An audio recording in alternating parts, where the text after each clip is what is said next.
अस्सलाम everyone, welcome back to my channel. तो आज का हमारा टॉपिक ऑफ डिस्कशन है जिम्नोस्पर्म। जैसा कि मैं प्रीवियस वीडियो में लेकर चलूँ कि प्लांट किंगडम का जो क्लासिफिकेशन था वो इस बात पर था कि फ्लावरिंग प्लांट और नॉन फ्लावरिंग प्लांट के बेसिस पे ही था। तो नॉन फ्लावरिंग प्लांट वो प्लांट थे वो क्रिप्टोगेमिया में आ रहे थे, और जो फ्लावरिंग प्लांट थे वो फिनेरोगेमिया में आ रहे थे। तो फिनेरोगेमिया में भी दो टाइप्स हैं, जिम्नोस्पर्मी और एंजियोस्पर्मी। जिम्नोस्पर्मी में जो कि कोनिफर्स ही इनके प्लांट्स होते हैं, और इनके जो सीड्स होते हैं वो नेक्ड होते हैं। नेक्ड का मतलब कि हम अपने नॉर्मल आँखों से देख सकते हैं, मतलब उसके लिए किसी भी स्ट्रक्चर को ओपन करने की ज़रूरत नहीं है, वो हमें डायरेक्टली प्लांट पे दिखते हैं। ऐसे इसके सीड होते हैं। फ्लावर इस प्लांट पे नहीं होते हैं, बट फ्लावर लाइक स्ट्रक्चर ज़रूर होते हैं, इसलिए इसे हम फ्लावरिंग कैटेगरी में रखते हैं। ताकि ये फिनेरोगेमिया में इसीलिए इसे रखते हैं क्योंकि इसमें फ्लावर लाइक स्ट्रक्चर होता है, बट फ्लावर नहीं होता है, ट्रू फ्लावर नहीं होता है। यही जो मेन खासियत है जिम्नोस्पर्म और एंजियोस्पर्म के किंगडम में, कि जो जिम्नोस्पर्मी है इनमें फ्लावर्स नहीं होते हैं, बट फ्लावर लाइक स्ट्रक्चर होता है। सीड बिल्कुल नेक्ड होते हैं, हमें अपने प्लांट पर नॉर्मली हम उसे देख सकते हैं अपनी आँखों से। बट एंजियोस्पर्म में सीड जो होता है वो इनक्लोज होता है, वो भी रिवॉल से, और उस सीड जो होता है वो फ्रूट से कवर्ड होता है। यानी कि सीड काफ़ी अंदर चीज़ों में बाउंडेड होता है, बट जिम्नोस्पर्मी में ऐसा नहीं है। सीड बिल्कुल हमें अपने प्लांट पे नॉर्मल आइज से हमें दिख सकता है। तो ये सबसे बिगेस्ट जो डिफरेंस है वो जिम्नोस्पर्मी और एंजियोस्पर्मी है। सो कम टू द जिम्नोस्पर्म यानी जिम्नोस्पर्मी जिसे हम कहते हैं, ये दो वर्ड से मिलकर बना हुआ है, जिम्नोस और स्पर्म। तो जिम्नो का मतलब होता है नेक्ड और स्पर्म का मतलब होता है सीड। मतलब ऐसा प्लांट जिसके सीड हमें नॉर्मली प्लांट में ऊपर हमें दिखते हों, मतलब वो किसी भी ऐसी कवरिंग में कवर्ड ना हो, बल्कि इनक्लोज्ड हों, खुले हुए हों, हमें अपने नॉर्मल आइज से दिखते हों। तो जिम्नोस्पर्मी में मोस्टली जो है वो साइकस है, पाइनस है, इंको है, इस तरह के जो प्लांट है वो इसमें आते हैं। तो चलते हैं इसके पॉइंट्स देखते हैं कि इसकी क्या फीचर्स कैरेक्टरिस्टिक हैं जिसके बेसिस पे हम किसी भी जिम्नोस्पर्म प्लांट को पहचान सकते हैं। तो द फर्स्ट पॉइंट इज़ कि the term gymnosperm naked seed, जो कि एक ग्रीक वर्ड से मिलकर बना हुआ है जिसकी मीनिंग है नेक्ड सीड, यानी कि ऐसा सीड जो हमें अपनी खुली आँखों से दिखता हो, जिसके लिए किसी कवरिंग को हटाने की ज़रूरत नहीं है, नॉर्मली हमें प्लांट पे दिख जाए। ये नॉन फ्लावरिंग प्लांट होते हैं, but flower like structure present होता है, इस वजह से इसे फ्लावरिंग कैटेगरी में रखा गया है। जैसे कि हमने बहुत सारी चीज़ों को क्लासिफाइड किया हुआ है अपने कम्युनिटी को, कि लोअर क्लास, मिडिल क्लास और अपर क्लास। इसी तरह प्लांट में भी है कि जो प्लांट लोअर कैटेगरी के हैं या जिसमें वेस्कुलर सिस्टम या फ्लावर्स मौजूद नहीं है, वो लोअर केस में रखे गए हैं, यानी कि अलगी, ब्रायोफाइट और ट्रेडोफाइट्स।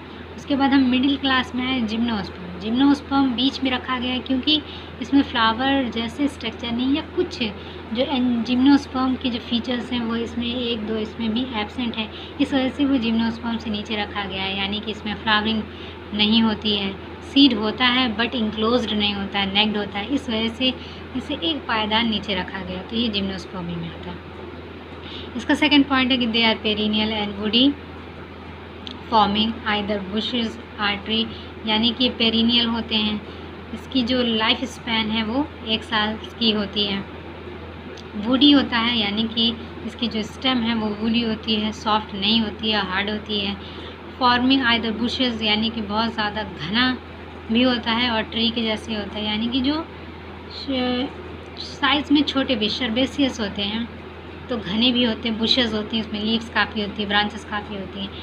और कुछ जो ट्री भी होते हैं, यानी कि पहले एक अच्छी हाइट ले लेता है, उसके बाद लीव्स निकलती हैं। Some are large and other are very small. तो इसमें दोनों कैटेगरी के प्लांट देखने को मिलते हैं, कुछ लार्ज होते हैं और कुछ स्मॉल भी होते हैं। थर्ड पॉइंट है स्टेम में B unbranched.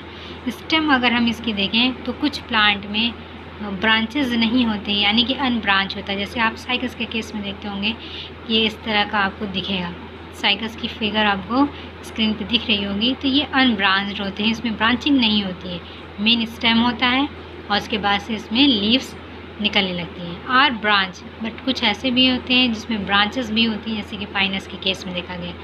Root is tap root. Tap root का मतलब है कि इसकी जो मेन रूट होती है वो सॉइल के अंदर ग्रो करती जाती है, जो कि थिक होती है, और जैसे जैसे वो अंदर की तरफ पहुंचती आती है उसकी जो विड्थ है वो कम होती जाती है। तो ऐसे रूट को हम टैप रूट कहते हैं। लिप्स में भी सिंपल और कंपाउंड, इसकी लिप्स सिंपल भी होती है और कंपाउंड भी होती है। तो जब हम मॉर्फोलॉजी फ्लावरिंग प्लांट की पढ़ेंगे तो उसमें हम लिप्स की कैटेगरीज को कैटेगराइज करेंगे कि सिंपल कंपाउंड कैसी होती है। सिंपल मतलब एक सिंगल लीफ भी हो सकती है, और कंपाउंड मतलब एक से ज़्यादा एक जो उसकी पेटियोल्स में लगे हुए हो सकते हैं। ये टर्म्स अभी आपको समझ में नहीं आएंगे, जब मॉर्फोलॉजी पढ़ेंगे तो उसमें क्लियर हो जाएगा। नेक्स्ट पॉइंट है दे आर हेटरोस्पोरस। ये बहुत पहले बात हो चुकी है कि होमोस्पोरस भी होते हैं, हेटरोस्पोरस भी होते हैं, बट जिम्नोस्पर्म के केस में देखा गया है कि हेटरोस्पोरस होते हैं, यानी 2 काइंड्स के स्पोर बनेंगे, मेगा स्पोर बनेगा और माइक्रोस्पोर बनेंगे। तो ये प्रोड्यूस करेंगे haploid mega microspore and mega spore. हम सब जानते हैं कि मेल क्योंकि एक्टिव होता है, उसे मूव करना होता है एक प्लेस से दूसरी प्लेस में, इसलिए इससे साइज़ में छोटा होता है, ताकि इसे जो कि ट्रैवलिंग में कोई इसमें प्रॉब्लम ना आए, इजीली वो ट्रैवल कर सके, फीमेल कोन तक पहुंच सके। क्योंकि हम सब जानते हैं कि जिम्नोस्पर्म में फ्लावर नहीं बट फ्लावर लाइक स्ट्रक्चर बनते हैं। वो स्ट्रक्चर कोन होता है, स्ट्रोबिलस होता है, उसके शेप्स के नाम्स होते हैं। तो वो ऐसे देखने में लगते हैं कि ये फ्लावर जैसे हैं, जो कि सीड को बियर करते हैं, जो कि स्पोर्स को बियर करते हैं। और in male and female स्ट्रॉबिलाई respectively, तो वही स्ट्रॉबिलाई भी बोलते हैं, कोन भी बोलते हैं, जो कि स्पोर्स को क्या करते हैं, कैरी करते हैं। का पॉइंट है कि male and female gametophyte do not have independent free living existence, यानी कि जो मेल और फीमेल गैमेटोफाइट है, यानी कि कोन है, कोन का जो फॉर्मेशन है वो स्पोरोफाइट, क्योंकि जिम्नोस्पर्मी में जो मेन पॉइंट है कि इसका जो मेन प्लांट बॉडी है वो स्पोरोफिटिक है, डिप्लॉयड होता है, और इसके ऊपर गैमेटोफाइट जो होता है वो ग्रो करता है, यानी कि कोन। यहाँ पर गैमेटोफाइट है। पॉलिनेशन अकर थ्रू एयर, इनका जो पॉलिनेशन होता है वो एयर के थ्रू होता है। And zygote develops into embryo. हम सब जानते हैं कि फर्टिलाइजेशन के बाद जब मेल और फीमेल गैमीट्स फ्यूज़ करते हैं तो जाइगोट बनता है, और जाइगोट फर्दर डिवाइड करके डेवलप करके अपने आप को एम्ब्रियो बनाता है, और एम्ब्रियो जो होता है वो फाइनली सीड में चेंज हो जाता है। अब ये सीड रिस्पॉन्सिबल होगा किसी भी स्पोरोफाइट बनाने को, यानी कि जिम्नोस्पर्म की किसी भी स्पोरोफाइट का अगर फॉर्मेशन होना है तो वो सीड उसका क्या होगा, सबसे बेसिक यूनिट होगी।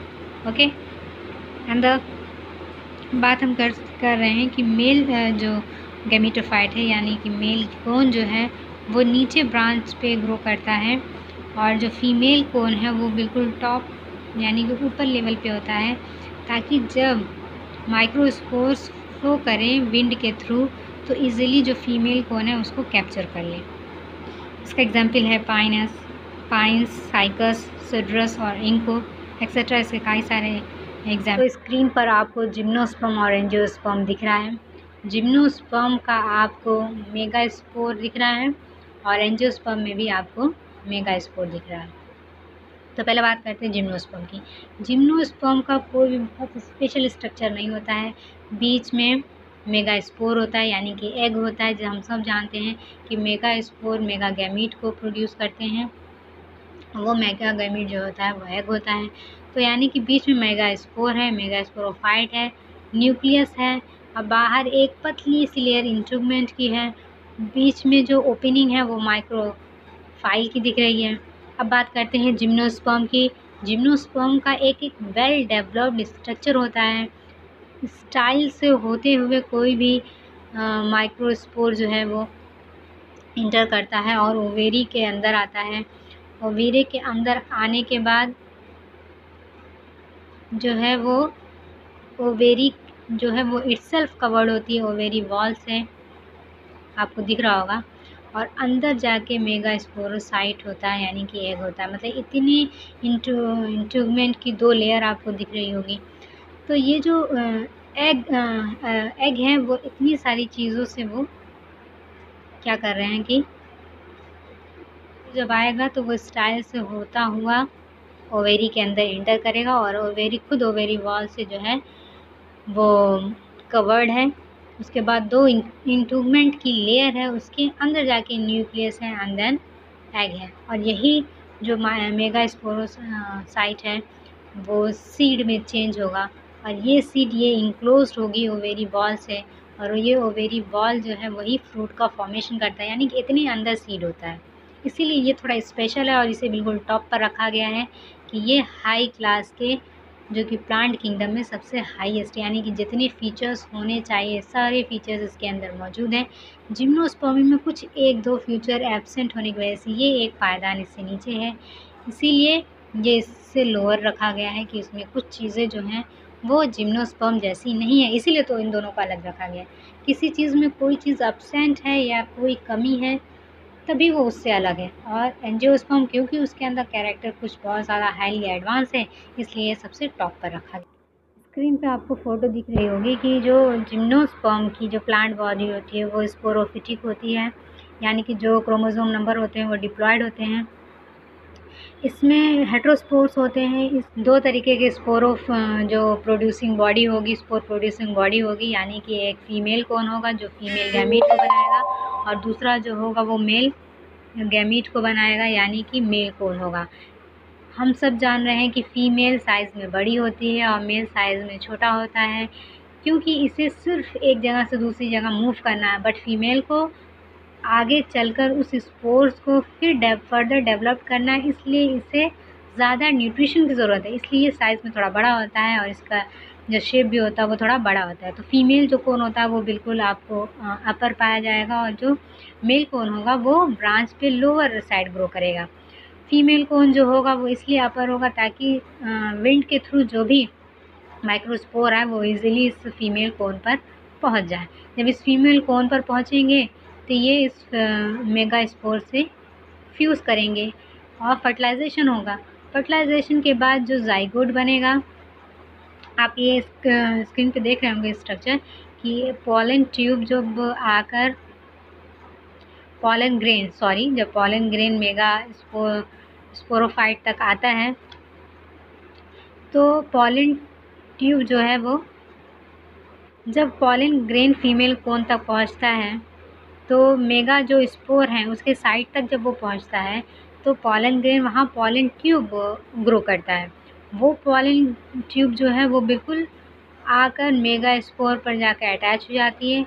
अब पॉलन ग्रेन जो है वहाँ जनरेट स्पर्म करते हैं और ये जनरेट स्पर्म जो है वो न्यूक्लियस जो है वो हैप्लॉइड होती है।